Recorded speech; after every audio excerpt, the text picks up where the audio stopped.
পর্যটন ভিসার আড়ালে অবৈধভাবে কাজ করা অভিবাসীদের বিরুদ্ধে কঠোর অবস্থানের কথা পুনর্ব্যক্ত করেছে মালয়েশিয়ার সরকার। শুক্রবার দেশটির মন্ত্রিসভার বৈঠক শেষে যোগাযোগমন্ত্রী ফাহমি ফাজিল স্পষ্ট জানিয়ে দিয়েছেন, অবৈধ অভিবাসীদের বিষয়ে প্রধানমন্ত্রী আনোয়ার ইব্রাহিম জিরো টলারেন্স নীতি ঘোষণা করেছেন।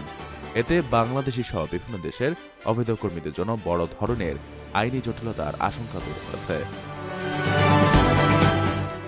সরকারি পরিসংখ্যান অনুযায়ী বর্তমানে মালয়েশিয়ার ভিসা আইন লঙ্ঘন করে অবস্থান করছেন প্রায় 54,791 জন বিদেশি নাগরিক।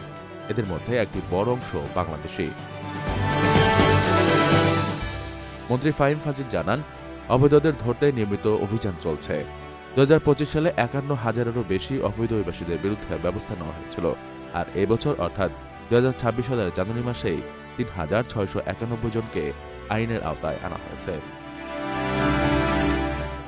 সরকারের পক্ষ থেকে বলা হয়েছে, অনেকে ট্যুরিস্ট বা সোশ্যাল ভিসায় এসে গোপনে বিভিন্ন সেক্টরে কাজ করছেন, যা মালয়েশিয়ার অভিবাসন আইনের গুরুতর লঙ্ঘন।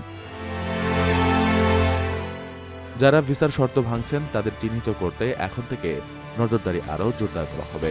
শুধু কর্মী নয়, যারা এই অবৈধ প্রক্রিয়া সহায়তা করবেন তাদের বিরুদ্ধেও কঠোর আইনি ব্যবস্থা নেওয়ার প্রক্রিয়া শুরু হয়েছে।